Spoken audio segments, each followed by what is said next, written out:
Hola, buenas tardes. Tengo el gusto de presentarles la primera transmisión de Dupla con la Asociación Mexicana de Lucha contra el Cáncer para responder todas sus dudas en cuanto al tema de cáncer.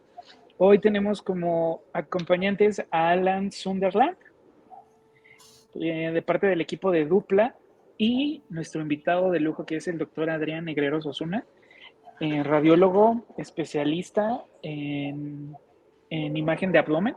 Quiero darles la bienvenida. Muchas gracias por brindarnos este tiempo para los pacientes, para informar a los pacientes.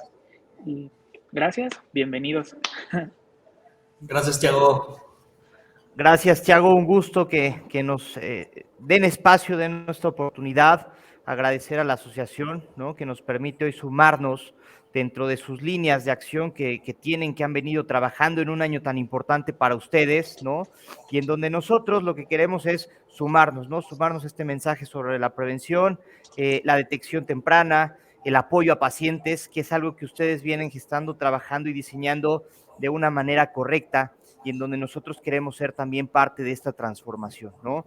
Sigamos generando esa esperanza, Thiago, sigamos brindando esa orientación, esa certeza, y es por ello que hoy nos acompaña el doctor Adrián Negreros Osuna, como tú bien lo presentaste, y como ya lo escuchamos en el Dupla Podcast, para resolver todas las dudas relacionadas, sobre todo con la radiología, con el análisis de las imágenes, y esta sinergia y esta alianza que tienen con la oncología y el cáncer en específico, ¿no? Doctor, muchísimas gracias por darnos este espacio. Sabemos que tenías una agenda apretada, pero qué bueno, y agradecerte que nos brindas esta oportunidad para poder responder todas las dudas y preguntas que llegaron, ¿no? La gente muy activa, gracias a la respuesta de todos ustedes. Hoy podemos hacer esta serie de preguntas con el doctor, para ahora sí dar mayor certeza, mayor tranquilidad, brindar estas respuestas de la voz de nuestro experto. Doctor, si quieres empezamos, ¿te va bien? Sí, claro que sí, Alan, muchas gracias. Muchas gracias, Alan, Thiago, por la invitación y a la asociación también. Y pues a darle, vamos a empezar. Perfecto, doctor. Primera pregunta. Cuando tienes cáncer, ¿qué es lo primero que ve un radiólogo? ¿Cómo se puede dar cuenta que la sospecha es correcta? ¿Hay alguna imagen que aparezca siempre? Es decir, ¿cómo se ve el cáncer, doc? Ok, bueno, yo creo que esta pregunta es buena porque pienso que abarca algo muy importante, que yo creo que a veces en la población en general creemos que el cáncer es una sola enfermedad, ¿no? O sea, tengo cáncer y entonces me dicen, ¿cómo se ve el cáncer? No, esa es la pregunta, ¿cómo se ve el cáncer en las imágenes? Y yo les preguntaría, pues, ¿cómo se ven los pulmones? ¿Cómo se ve el hígado? ¿Cómo se ve el páncreas? Se ven distintos, son órganos diferentes. Entonces, el cáncer se ve distinto dependiendo del órgano en donde esté, ¿sí? Y también tenemos que entender algo bien importante, que el cáncer cada tipo de cáncer es una enfermedad en sí misma. Es decir, no es lo mismo tener cáncer de mama a tener cáncer de piel, o tener cáncer de páncreas o cáncer de colon. Cada una son enfermedades muy particulares que se comportan de manera distinta y que el tratamiento también es distinto. Entonces, cuando hablemos de cáncer, es bien importante ponerle el apellido a ese cáncer. Cáncer de mama, cáncer de colon, cáncer de próstata, etcétera. Entonces, dependiendo de ese tipo de cáncer, van a ser las características. Normalmente, ¿qué es lo que vemos en las imágenes? Pues básicamente va a ser la distorsión de la arquitectura normal del órgano. El órgano se debe de ver muy homogéneo, de características anatómicas que conocemos, y cuando hay un cáncer, por lo regular es una masa, digamos una bolita que empieza a crecer en el órgano y que altera la estructura de ese órgano, y por eso podemos verlo nosotros en las imágenes, pero va a depender, como lo digo, de cada tipo de cáncer que estemos viendo. Ok, doctor, ahorita que hablabas de nombre y apellido, ¿no? Lo decías y lo escribías muy bien. Segunda pregunta, ¿a través de la radiología se puede detectar todo tipo de cáncer?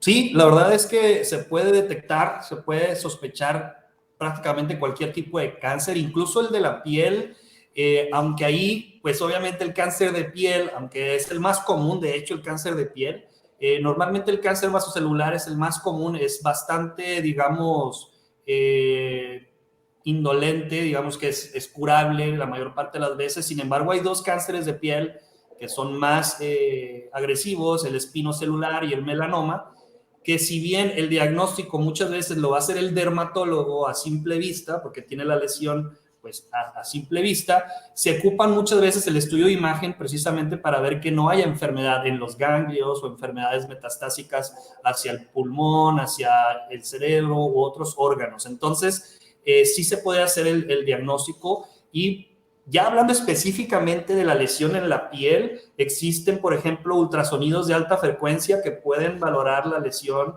la profundidad de esa lesión para ver qué tanto está invadiendo. Entonces, realmente la imagen sí tiene bastante importancia para poder valorar cualquier tipo de cáncer.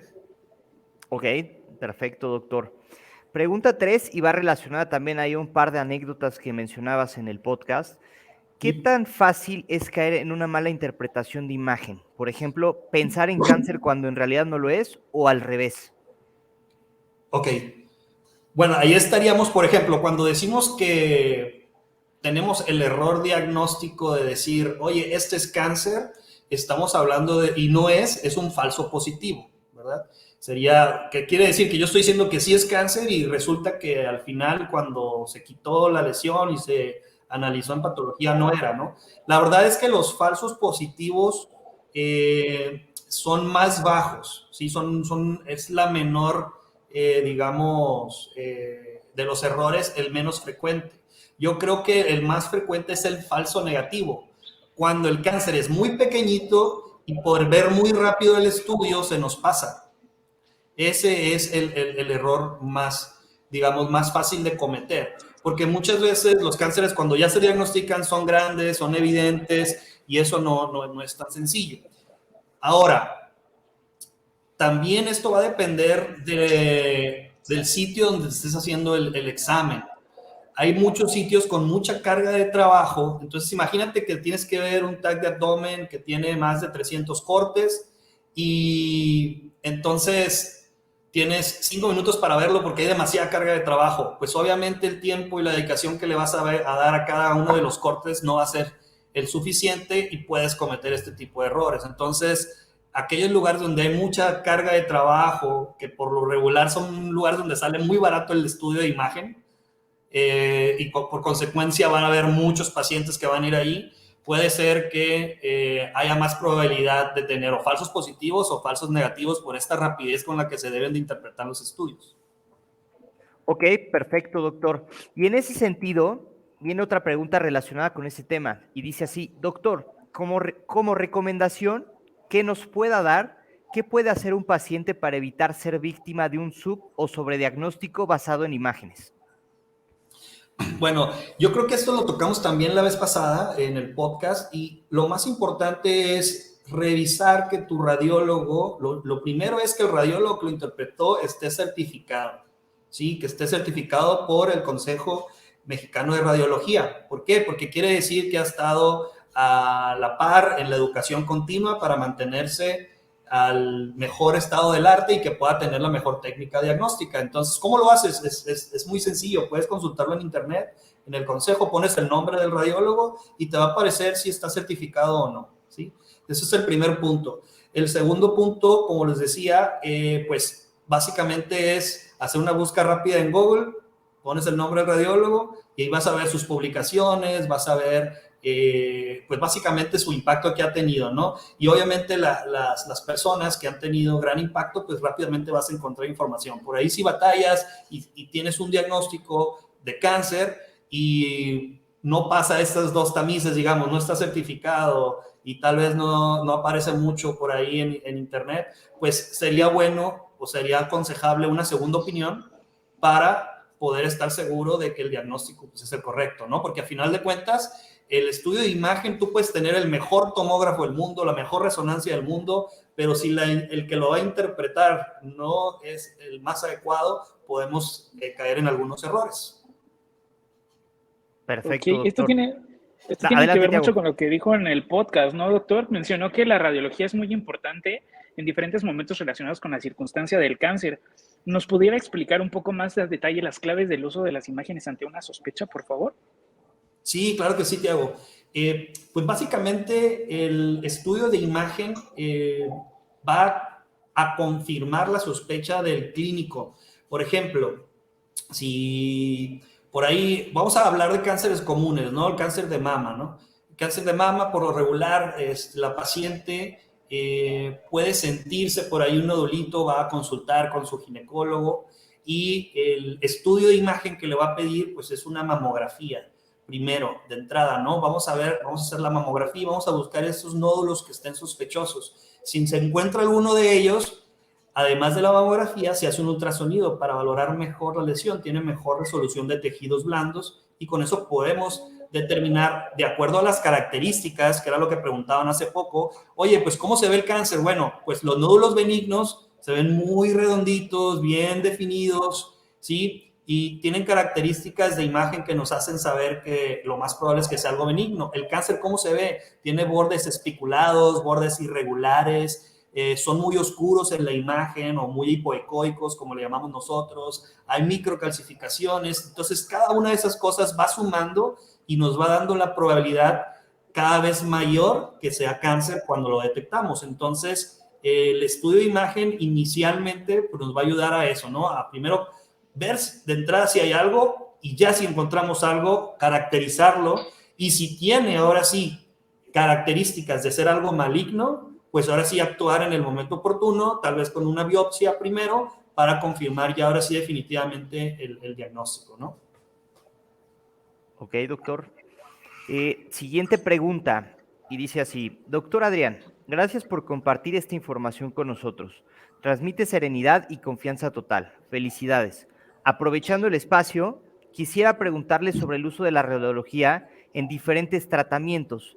¿Qué nos puede complementar sobre ello? ¿Qué necesitamos saber como pacientes? Ok, bueno, la radiología intervencionista, que es la rama de la radiología que se encarga del tratamiento de las enfermedades, una gran parte también se trata de tratar tumores, ¿sí? Tumoraciones con abordajes de mínima invasión. ¿Qué es esto? Por ejemplo, puedes tener, normalmente todos esos abordajes son para tumoraciones pequeñas, por lo regular de 3, 4 centímetros hacia abajo. Cuando ya son muy grandes las tumoraciones, ya la radiología intervencionista no es lo indicado, sino la cirugía. Entonces, hablando de estas, que son las que queremos encontrar a tiempo, Alan, las pequeñitas, Sí. podemos tener opciones de tratamiento mínimo invasivo con la radiología, por ejemplo, con algunas sondas de radiofrecuencia, que son unas agujas especiales que la punta se calienta y con eso puedes hacer una ablación del tumor, es decir, quemar el tumor hasta que ya no existan células cancerígenas sin necesidad de hacer una abertura grande, simplemente una punción a través de la piel con esa sonda. Ese es en el hígado, por ejemplo, en el riñón también, en tumores pequeños, podemos poner sondas y congelar el tumor con algo que se llama crioablación, ¿sí? Entonces, también, en lugar de abrir al paciente, una cirugía grande, abrir retroperitoneo por acá atrás en la espalda, se puede hacer a través de una sonda, congelar ese tumor y han tenido la tasa de éxito igual a como si hubieras hecho una cirugía abierta, con la ventaja de que la recuperación pues, va a ser más rápida. ¿Por qué? Porque no se tuvo que abrir al paciente. Ok, doctor. Oiga, y nos llega otra pregunta de acuerdo a lo que nos está comentando. ¿Cuál es el tipo de cáncer más difícil de detectar con imágenes y por qué? Ok, bueno, la vez pasada lo mencionábamos, ¿no? La verdad es que el cáncer más difícil es el que está incipiente, muy pequeño, ¿no? Muy pequeño, incluso, como les digo, los cortes de la tomografía oscilan entre 1.5, 2.5 milímetros de grosor. Entonces, imagínense que tengo un cáncer que mide menos de 1 milímetro y yo le hice cortes de 1.5, pues a veces puedo, si no es que saltarlo, es muy difícil de observar y a veces hasta que se hace algún seguimiento o se repite el estudio, donde ya se ve un poco más grande, te vas y te regresas al estudio inicial y dices, ay, aquí se veía algo demasiado pequeñito y pues era esto, ¿no? Entonces, a veces, como les digo, sí es muy difícil, pero pues hasta el mejor cazador se le escapa la liebre, ¿no? A veces, ¿no? Entonces, la verdad es que el cáncer más difícil de diagnosticar, pues es ese, el que está muy, muy temprano, muy pequeñito, pero por eso es que les menciono que es bien importante que el radiólogo con el que vayan, número uno, pues les pueda brindar ese tiempo suficiente en la interpretación, que no sea alguien que tenga mucha carga de trabajo, porque entonces el tiempo que les va a dedicar a ver cada una de las imágenes va a ser menor y la probabilidad de que se pasen cosas pequeñitas pues va a ser mayor, ¿no? Entonces, obviamente, pues es como todo, ¿no? A veces hay que invertir un poquito más, sin embargo, eso va a redituar en tener la seguridad de que o no hay nada o si encontramos algo pequeño y hay que hacer algo más para ver qué está sucediendo por ahí, ¿no? Y también hay algunos cánceres, por ejemplo, hablando del cáncer de páncreas, hay veces que no se ve ninguna tumoración, pero hay, digamos, algunos datos de alarma como dilatación del conducto pancreático. Aunque no haya ninguna tumoración, por ejemplo, y se ve dilatación del conducto, yo estoy obligado a decir, ¿saben qué? Aquí hay una alta sospecha de que pueda haber un tumor muy pequeñito que todavía no se manifiesta y hacer otro estudio más específico, como por ejemplo un ultrasonido endoscópico, que el gastroenterólogo entra y hace un ultrasonido prácticamente a un ladito del páncreas por dentro y tiene mayor resolución para ver esos pequeños tumores. Entonces, a veces también, aunque no haya una manifestación per se ya del tumor, puede haber algunos datos de alarma asociados que nos pueden hacer pensar en ello, ¿no? Ok, perfecto, doctor. Siguiente pregunta, dice así.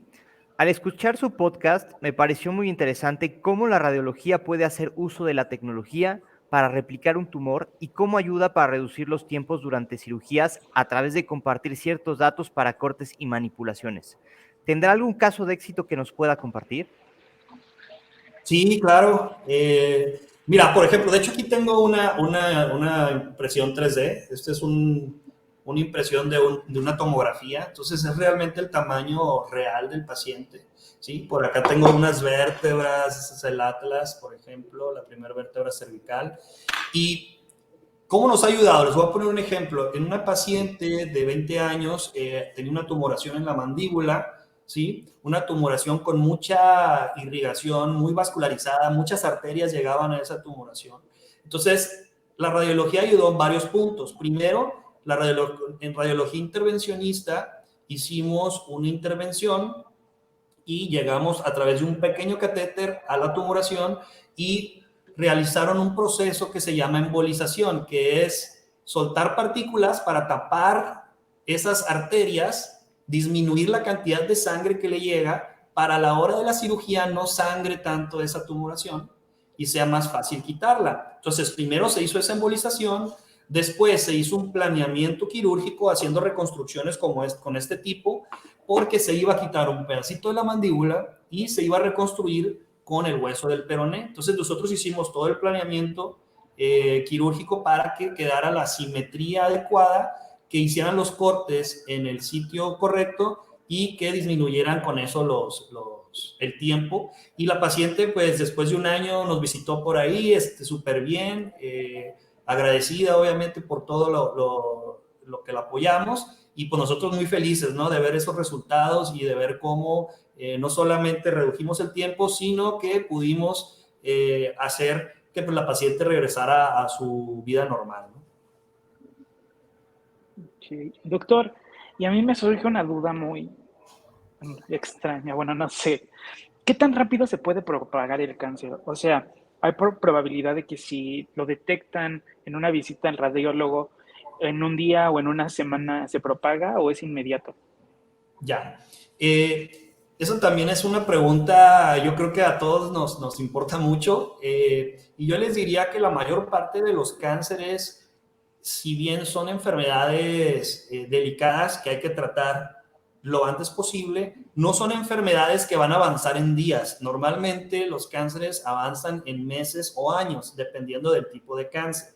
Entonces, aquí lo importante es, ante el diagnóstico de cáncer, tampoco alarmarnos, digamos, no irnos al otro extremo y sentir que es como una cirugía de urgencia, que me tienes que operar ahorita, si no ya nos amolamos, ¿no? Entonces, sí es algo que tenemos que empezar a atacar en las siguientes semanas, pero no es cuestión de días ni de horas. No va a avanzar de un día para otro y entonces eso pues es muy importante, ¿no? Porque muchas veces puede haber a algunos pacientes que se preocupan mucho y que quieren que, oye, pues ya opérame mañana. No es así las cosas. Entonces, los cánceres normalmente progresan entre meses y años, dependiendo del tipo de cáncer. Ok, doctor, aclarado ese tema. En la entrevista también hablabas del diagnóstico oportuno. ¿Por qué es tan importante y en qué momento deberíamos sospechar que pudiéramos tener cáncer? Ok.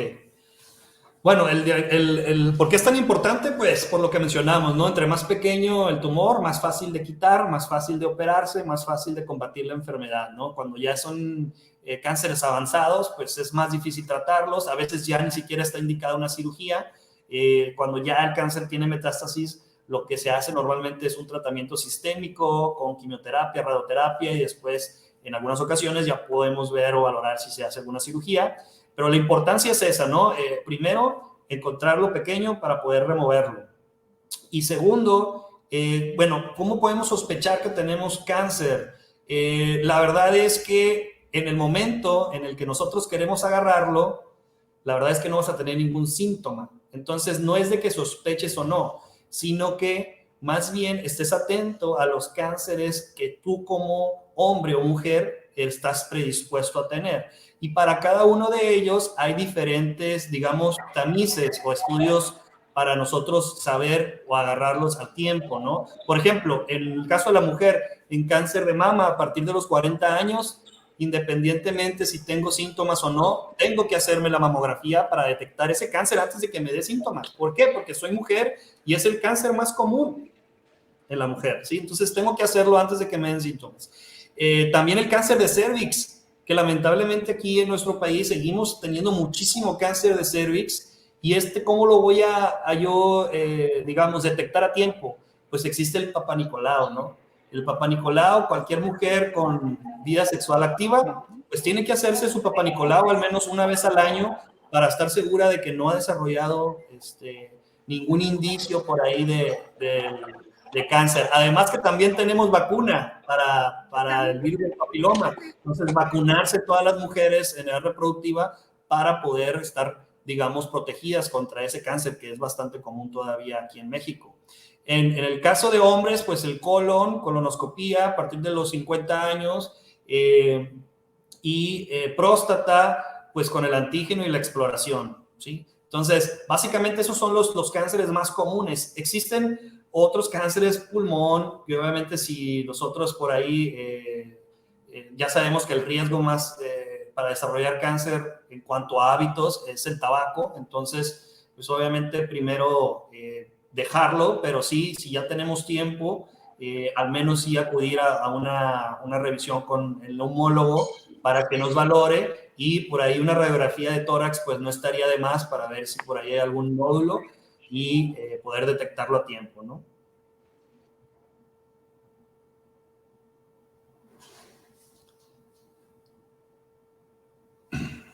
Muy bien. De acuerdo, doctor. Perfecto. Perdón. No te preocupes, ya te tenemos de regreso, Tiago. Adelante. Doctor, ¿en cualquier tipo de radiografía se puede detectar el cáncer o debe ser un estudio en específico? Ok. También es muy importante esta pregunta en los estudios de imagen. Cada estudio de imagen tiene una indicación. Es decir, por ejemplo, si yo sospecho cáncer de colon, pues no voy a pedir una radiografía de abdomen. ¿Por qué? Porque no puedo verlo de la misma manera como lo vería en una tomografía. Entonces ahí, por ejemplo, debería de solicitar una tomografía si quiero ver si hay un cáncer de colon. Y como lo decía, también hay otros estudios que son de imagen, pero no precisamente de radiología, como lo es la colonoscopía. Muchas veces la colonoscopía pues, es introducir una camarita a través del colon y el gastroenterólogo va buscando en la mucosa del colon cualquier indicio de cáncer de colon y toma muestras también, ¿no? Entonces, esa es otra.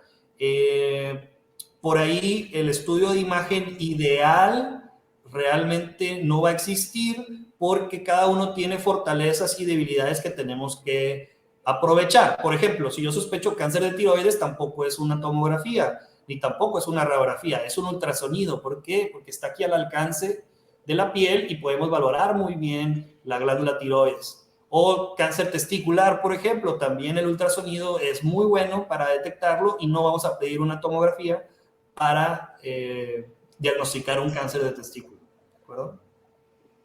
¿De acuerdo? De acuerdo, Adrián. Acá hay una pregunta hipotética, ¿no? En el caso hipotético que los recursos de un país o persona para temas de salud fueran ilimitados, ¿recomendarías una tomografía preventiva del cuerpo entero para todos los adultos? ¿Sí, no y por qué? Ok. Bueno, hipotéticamente tenemos todos los recursos del mundo, ¿verdad? Correcto. Ok. Bueno, de entrada la tomografía no sería el estudio ideal, ¿sí? Hay varios estudios de imagen que utilizan rayos X, ¿sí? ¿Cuáles son?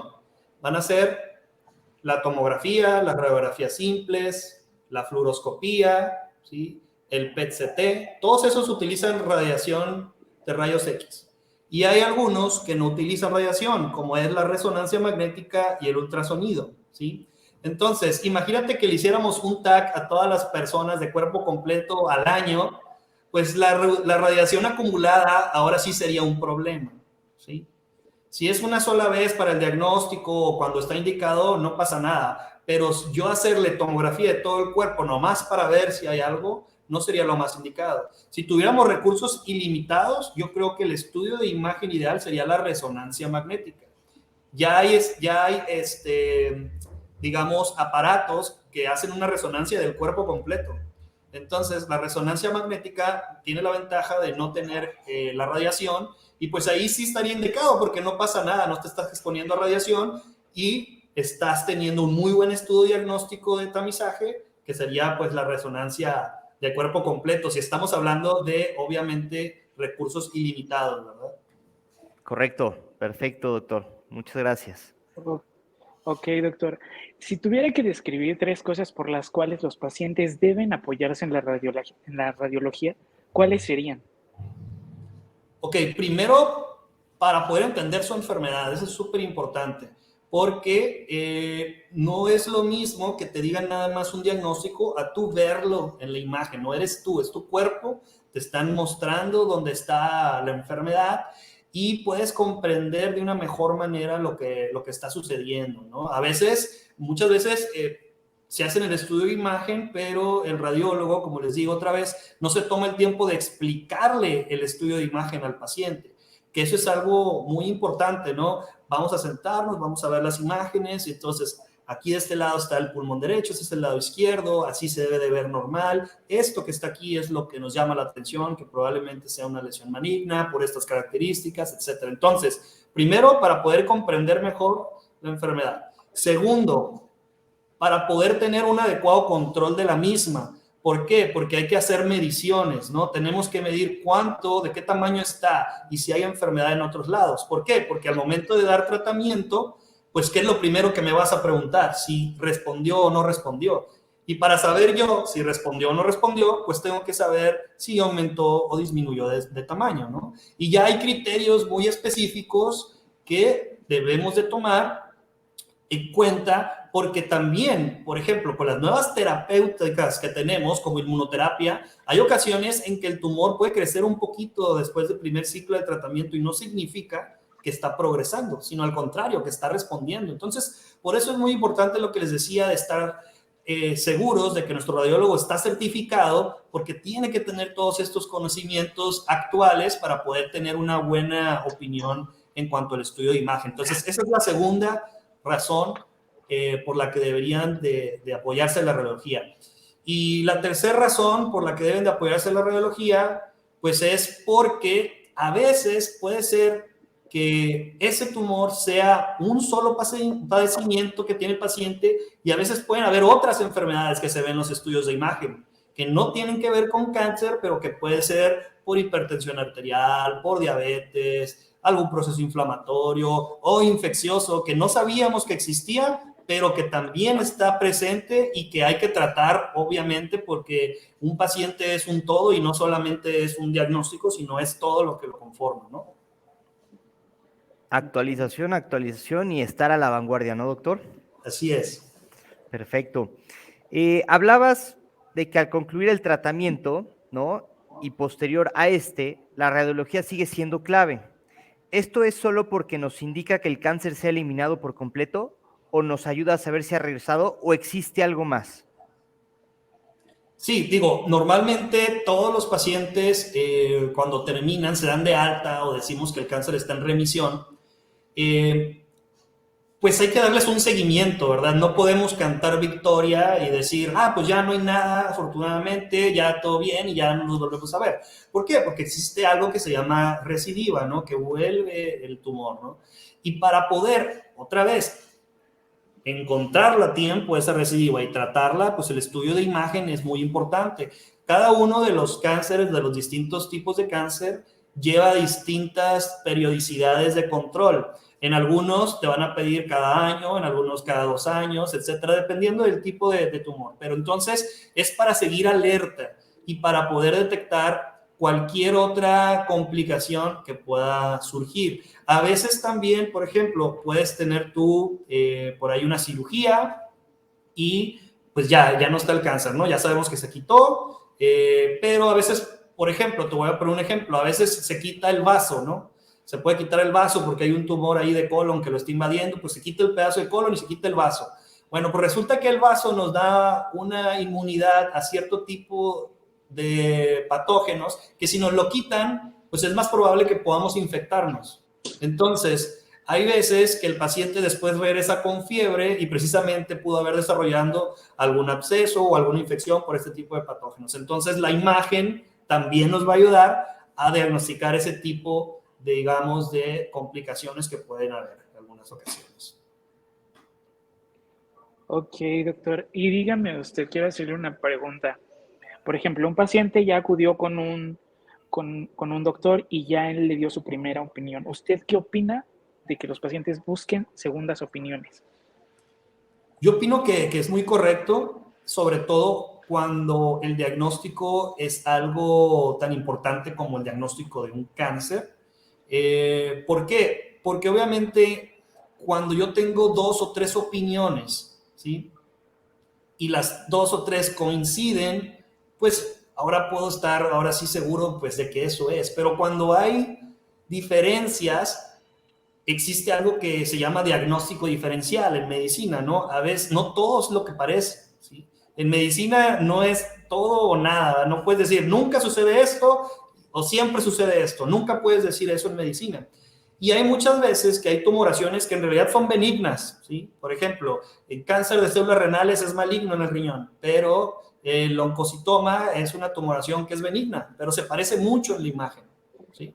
Entonces, pues no es lo mismo, ¿verdad? Tener cáncer a tener un tumor benigno, ¿sí? Entonces, muchas veces eso es muy importante porque si no tenemos una segunda opinión, pues nos vamos a quedar nada más con una sola y la probabilidad de que podamos estar en lo incorrecto pues va aumentando un poquito más, sobre todo con esto, ¿no? No quiere decir que se va a equivocar, tal vez puede ser que, oye, pues tenía razón el primer radiólogo y el segundo pues también está diciendo que tiene, ¿no? Entonces, pero entre más tengamos, más opiniones tengamos, es más probable que lleguemos a lo correcto, ¿no? Es como cuando tú tienes el carro descompuesto, ¿no? Y a veces lo llevas a un taller y te dicen, no, pues fíjate que el diagnóstico pues es esto y lo llevas a otro y te dice, oye, pues no, ¿sabes qué es? Sí es eso, o no es eso, era otra cosa. Entonces, es lo mismo, a veces tener varias opiniones siempre nos va a ayudar. Ahora, esas opiniones, otra vez, soy muy repetitivo con esto, pero pues de gente obviamente que esté preparada, que esté certificada para poder asegurarnos, ¿no? Que lo que estamos viendo es correcto. Muchas veces una segunda opinión pues puede cambiar mucho, drásticamente el tratamiento del paciente. Por ahí una anécdota con una familiar de un amigo mío, ella tuvo antecedente de cáncer de mama y precisamente lo que estábamos hablando ahorita, Tiago, en el seguimiento de los estudios para ver si había regresado, vieron por ahí una masa en la parte más arriba del mediastino, que está en medio de los pulmones, y se sospechaba una recidiva del tumor, ¿no? Sin embargo, o sea, eso pusieron en el diagnóstico inicial. Mi amigo me habla y me dice, oye Adrián, ¿puedes ver el estudio de imagen? Porque me están diciendo que regresó el cáncer. Entonces, valorándolo, me doy cuenta que es un crecimiento de la glándula tiroides hacia el mediastino y pues en realidad es un bocio, es un crecimiento de la glándula tiroides que no es un cáncer en realidad. Entonces, no hay por qué hacer un tratamiento dirigido al cáncer de mama cuando en realidad la enfermedad que está surgiendo es otra que no es maligna. Entonces, por eso es muy importante las segundas opiniones, porque puede cambiar totalmente el rumbo del paciente, ¿no? Evitar procedimientos diagnósticos, evitar tratamientos innecesarios y dar el tratamiento correcto. Ok. Oye, Adrián, y justo ahorita que estás hablando de estos temas, tenemos dos preguntas ahorita en el chat en vivo de Janet y de Gabriel, creo que son relacionadas. Te las voy a leer para que nos puedas compartir tu experiencia e información, ¿no? Claro. La primera de Janet dice, entonces, ¿no debemos de confiar tanto en los resultados negativos?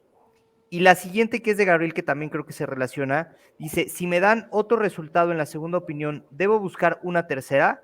¿O en qué momento sé que mi diagnóstico es el correcto? Sí, son buenas preguntas, son muy buenas preguntas. La primera de Janet menciona que si sale negativo el estudio, Sí, ya dice, entonces, ¿no debemos de confiar tanto en los resultados negativos? vuelvo a lo mismo, ¿no? No es que no debas de confiar. Lo que pasa es que no es solamente, acuérdense que también no es solo el estudio de imagen, ¿sí? No es solamente el estudio de imagen y siempre voy a hacer hincapié en eso. Somos pacientes, son pacientes. Entonces, si hay algo que se llama probabilidad preprueba, que es la probabilidad de yo tener la enfermedad antes de hacerme el estudio de imagen, ¿sí? Entonces, si es un paciente que tiene una probabilidad preprueba muy alta, ¿qué quiere decir? Oye, pues está elevado el antígeno prostático, el paciente es de edad avanzada, tiene síntomas urinarios, etcétera, y sale negativo el estudio, ay, pues la probabilidad preprueba muy alta y resulta que es negativo, pues ahí no voy a confiar. Pero si no tengo ningún síntoma, estoy libre, fui a mi tamizaje de mamografía, me sale negativo, pues claro que voy a confiar, no tengo ningún síntoma, simplemente estoy haciendo mi seguimiento, tengo que estar confiado de que ese resultado negativo es correcto, ¿verdad? ¿Por qué? Porque no se acompaña de ninguna otra alteración de laboratorio ni de sintomatología del paciente, ¿sí? Entonces es bien importante verlo de esa manera, si no es el puro estudio de imágenes, qué dicen los laboratorios y qué dice mi historia clínica. Si todo está negativo, pues obviamente tengo que confiar en que es negativo.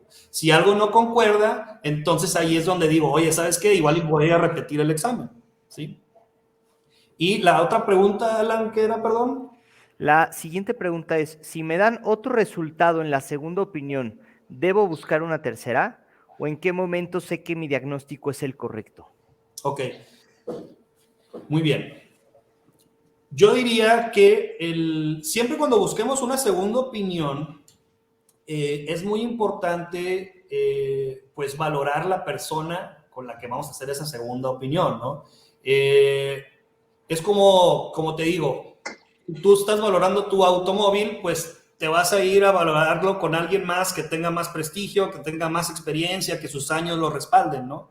No te vas a ir para abajo, ¿verdad? Con alguien que no lo recomienda a nadie o que no lo conozcan, etcétera. Entonces, primero buscar que la persona con la que vas a valorar el estudio sea, digamos, especialista. Por darte un ejemplo, un radiólogo general me hizo un estudio de imagen y me dice que tengo cáncer de riñón. Ah, bueno, hay especialistas, radiólogos en imagen abdominal, como por ejemplo yo.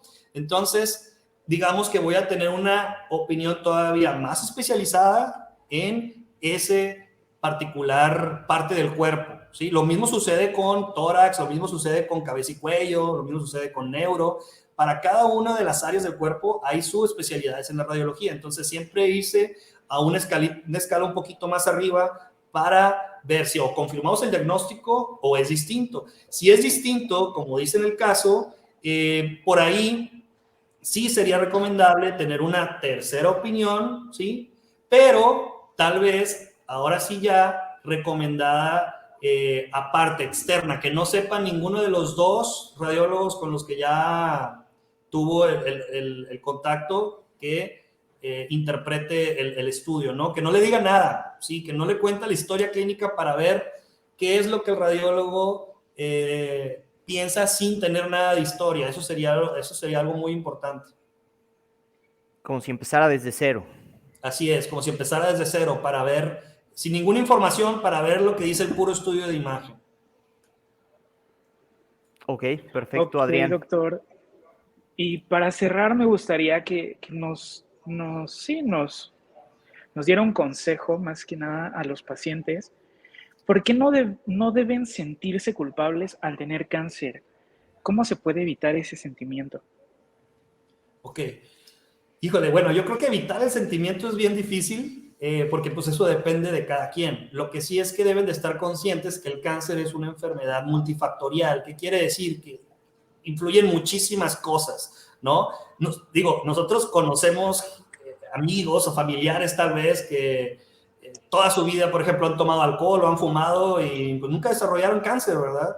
Y también hay gente que es atlética, que va a hacer deporte, que come sano y desarrolla cáncer. Entonces, realmente muchos factores influyen para poder desarrollarlo y no es algo que nosotros hayamos hecho tampoco intencionalmente. Yo creo que nadie fuma pensando, sí, es que quiero fumar para que me dé cáncer, o tomo alcohol, quiero que me dé cáncer de garganta o de lengua, o lo que sea, ¿no? Entonces, nadie, digamos, lo hace a propósito. Hay muchos factores, incluso genéticos. A veces puede ser una predisposición genética que tú ni siquiera, pues eso no lo puedes controlar, es tu herencia y punto. Y pues hay más predisposición a desarrollar el cáncer, ¿no? Entonces, realmente no hay un culpable. Lo que sí tenemos que hacer es buscar, digamos, ayuda, platicarlo, que no sea un estigma, porque yo siento todavía que en nuestra población sigue siendo un gran estigma el tener cáncer. Hasta piensas como que, ay, tienes cáncer, no, pues no quiero salir contigo, o no sé, ¿sí me explico? Entonces, el cáncer no es una enfermedad que se transmita así como un virus. Entonces, pues eso hay que quitárnoslos de la mente.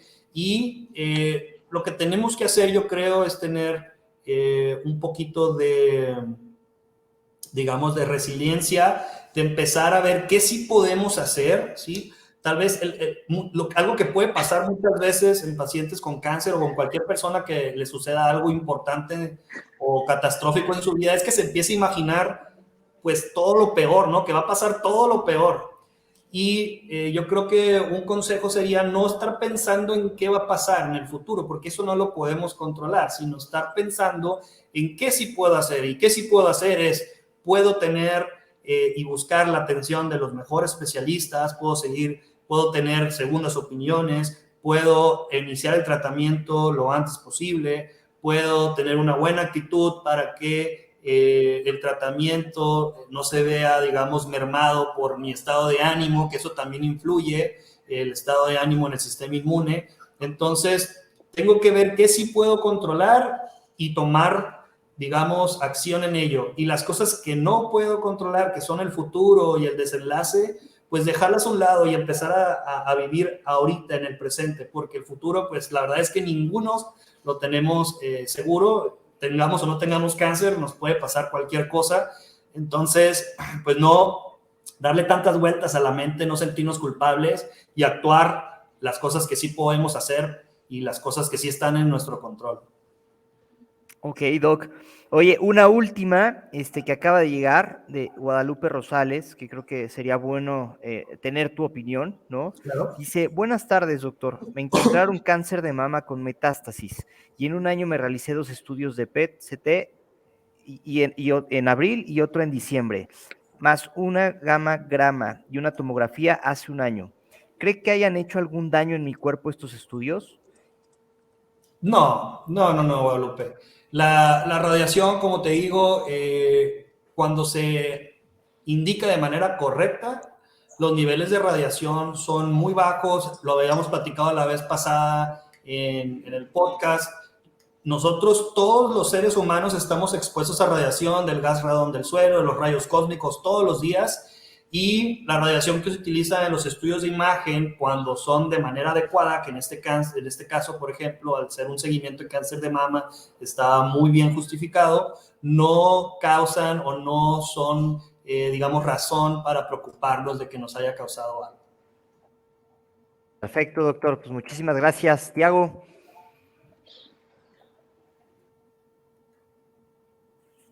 Tiago, ¿andas por ahí? Creo que no nos escucha Tiago. Pero bueno, Doc, muchísimas gracias Hola, por todas se tus me respuestas. trabó la transmisión. Ya lo tenemos aquí. Adelante, Tiago. Muchas gracias, Alan. Muchas gracias, doctor Adrián. Muchas gracias por brindarnos esta información que creo que es muy importante para los pacientes y acercarla de mano de los especialistas es aún más importante. Les agradezco su tiempo. Sigamos haciendo Dupla y la Asociación Mexicana de Lucha contra el Cáncer. Les agradezco demasiado. Gracias por su tiempo. Muchas gracias, Tiago. Tiago. Está muy bien. Saludos. Cuídense, hasta luego.